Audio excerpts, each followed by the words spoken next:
Astronomie, astrophysique, cosmologie, astroparticules. Ça se passe là-haut, par Eric Simon. 3 articles sont publiés aujourd'hui dans la revue Nature décrivant la détection de photons gamma d'énergie supérieure à 100 GeV provenant de 2 sursauts gamma différents. L'un étant apparu le 20 juillet 2018, donc un article dessus, et l'autre le 14 janvier 2019, qui donne 2 articles. Le GRB de janvier 2019 n'est rien d'autre désormais que la source de photons gamma la plus brillante à une énergie de l'ordre du téraélectronvolt. Ces 2 GRB, des gamma ray bursts, sont issus d'explosions d'étoiles massives formant un trou noir. C'est le télescope Cherenkov S, High Energy Stereoscopic System, qui a permis de détecter le signal de rémanence dans le domaine gamma à haute énergie de GRB 180720b, le 20 juillet 2018. 10 heures après l'alerte envoyée par les télescopes spatiaux Fermi et Swift, qui fournissent rapidement les coordonnées des GRB dont ils détectent l'apparition.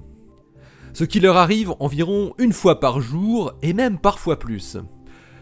Ce type de GRB est le fruit d'une explosion d'une étoile massive menant à la création d'un trou noir. En quelques secondes, l'énergie qui est libérée est équivalente à l'énergie produite par le Soleil durant toute sa vie. La rémanence gamma détectée par S, déjà tardive après le sursaut initial, a encore duré 2 heures, ce qui offre aux chercheurs de la vaste collaboration S de quoi mieux comprendre le phénomène. L'émission d'un GRB se divise en 2 phases. Une première phase dite prompte, très puissante, qui dure quelques dizaines de secondes, et une seconde phase dite de rémanence, beaucoup plus longue, qui correspond à la progression de l'onde de choc de l'explosion dans le milieu environnant, et dont le signal décroît lentement. C'est cette dernière composante que les télescopes Cherenkov S et MAGIC, Major Atmospheric Gamma Imaging Cherenkov, ont détecté dans la gamme des très hautes énergies pour la première fois. Pour les chercheurs de la collaboration S, il existe 2 explications possibles pour l'existence de ces photons gamma si énergétiques. Le processus de Compton inverse, dans lequel des électrons ultra-énergétiques diffusent sur des photons de basse énergie et leur transfèrent une grande partie de leur énergie et de leur impulsion dans la collision, ou bien le rayonnement synchrotron de ces mêmes électrons ultra-relativistes lorsqu'ils spiralent autour de lignes de champs magnétiques. Mais à l'aune de l'analyse du signal de rémanence, il penche davantage vers une origine de type Compton inverse. Jusqu'à aujourd'hui, l'émission gamma des GRB n'avait pu être observée qu'en dessous d'une énergie de 100 GeV, et même plutôt en dessous de 1 GeV. Eh bien c'est désormais du passé grâce à GRB 180720b et surtout à GRB 190114c, car le 14 janvier 2019, les télescopes spatiaux Fermi et Swift détectaient en effet leur 3e sursaut gamma de la journée. Mais cette fois, en 22 secondes, ces coordonnées étaient envoyées à de nombreux observatoires autour du monde, et seulement 27 secondes plus tard, les télescopes gamma MAGIC et leurs 64 tonnes, depuis les îles Canaries, étaient pointés vers ce GRB 190114c. Le résultat en fut l'observation de la source de rayons gamma de très haute énergie la plus intense jamais observée, provenant d'une supernova située dans une galaxie à 4,5 milliards d'années-lumière. La rémanence du sursaut peut être observée pendant quelques dizaines de minutes dans le domaine gamma par des télescopes spécialisés comme MAGIC, et encore pendant plusieurs mois voire années dans le domaine radio avec des radiotélescopes. Et ce que MAGIC a enregistré ce 14 janvier 2019, ce sont les photons gamma les plus énergétiques provenant d'un GRB. Les premiers photons gamma détectés avaient une énergie comprise entre 0,2 et 1 TeV, 10 fois plus élevé que le précédent record. Et Magic a fait ses observations beaucoup plus tôt que ce qu'avaient pu faire les astrophysiciens de S en juillet 2018, seulement 50 secondes après le début du sursaut. GRB 190114C est donc maintenant la source la plus brillante en photons de l'ordre du TeV. La lumière de rémanence de GRB 190114C et de sa galaxie hôte ont ensuite été imagées par Hubble le 11 février puis le 12 mars. Ces observations révèlent une faible lueur située à 800 années-lumière du cœur de la galaxie, qui apparaît être une galaxie spirale assez semblable à la nôtre, peuplée de jeunes étoiles.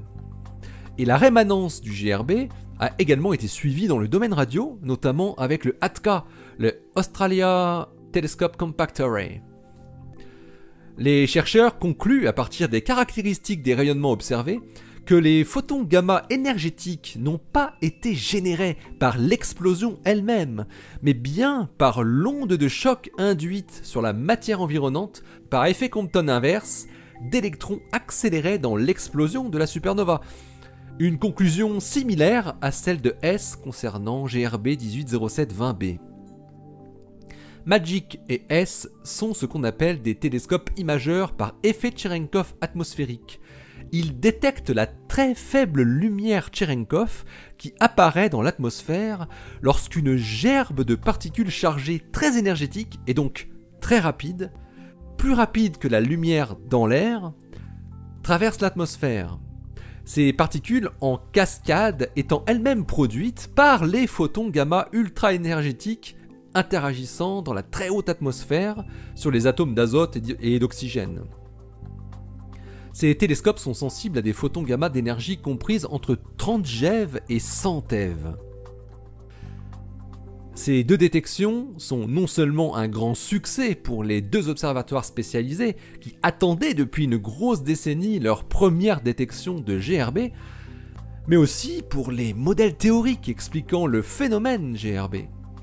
Les astrophysiciens, en comprenant que ces photons de plus de 100 GeV proviennent d'un processus de type Compton inverse, montrent par là même que c'est un mécanisme un peu plus subtil qui entre en jeu, ce que les spécialistes ont appelé le mécanisme SSC, pour Synchrotron Self-Compton.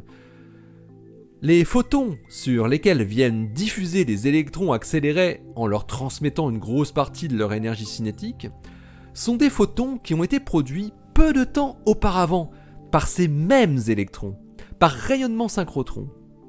En résumé, les électrons sont accélérés fortement par l'onde de choc de la supernova, ils spiralent le long des lignes de champ magnétique, leur trajectoire étant courbée, ils perdent alors une première fois de l'énergie en émettant des photons dans le domaine radio ou X par rayonnement synchrotron. Les électrons collisionnent ensuite ces photons et leur transfèrent une grande partie de leur énergie résiduelle, les boostant jusqu'au domaine des gamma de très haute énergie. Une prédiction clé du modèle SSC est qu'il devrait exister deux bosses dans le spectre en énergie du spectre gamma de rémanence. Eh bien, c'est justement ce que Magic met en évidence dans le spectre de GRB 190114C, pour la première fois. Cette double bosse est en revanche moins claire dans le spectre obtenu par S sur GRB 180720b.